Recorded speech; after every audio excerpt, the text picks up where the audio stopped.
This is funny. This is like a hilarious, like ranting podcast. Erson and Oh Aaron my rant God. about why they don't take HMOs.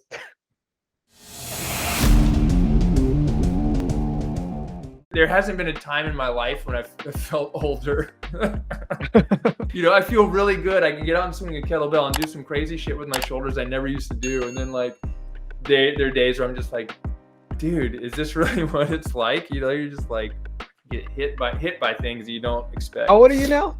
47.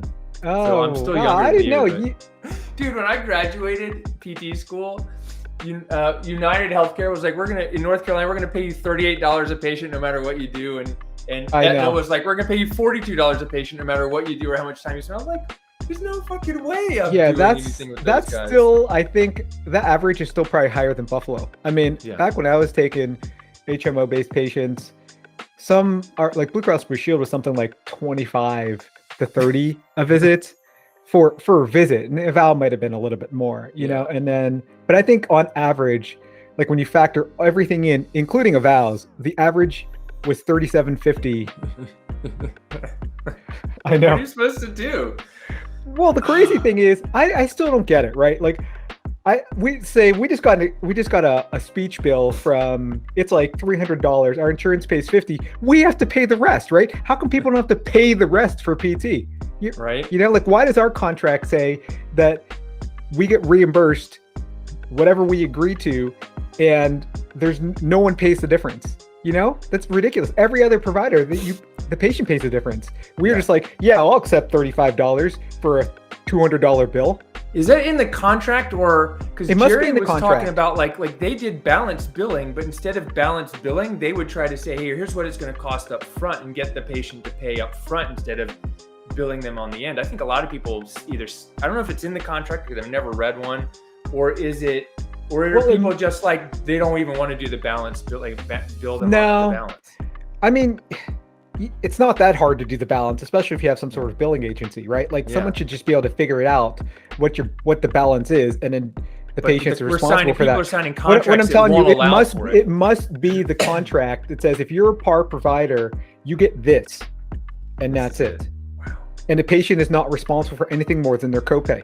The patient's responsible for the copay, and then we'll reimburse you. But it's not the copay plus. It's not the copay plus, because at least in New York, if someone has a $45 to $60 copay, they're already paying more than what the insurance reimburses us.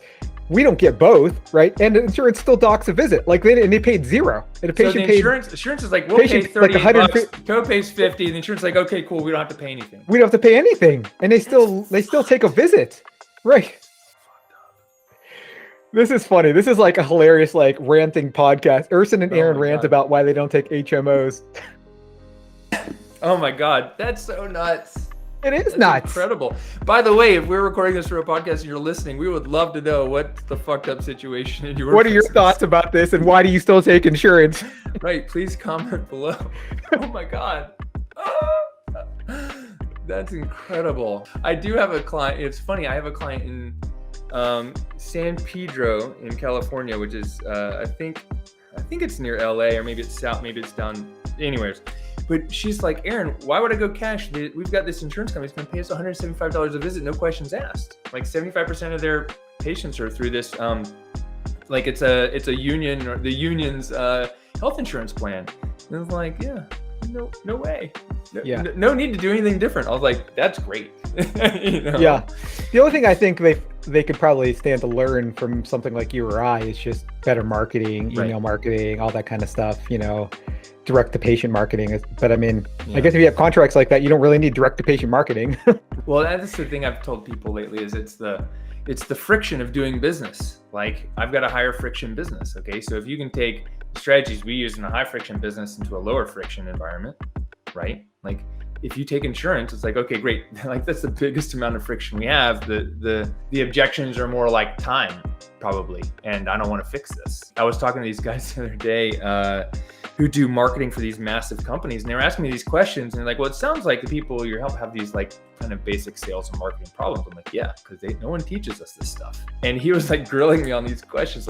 He's like, what's the biggest threat to PT industry? Is it, the economy? I was like, no, it's the insurance companies and Medicare.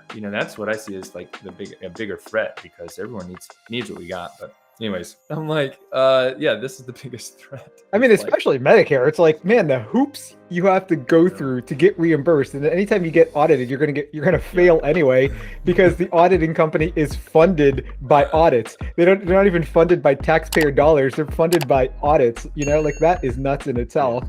I know, it's ridiculous.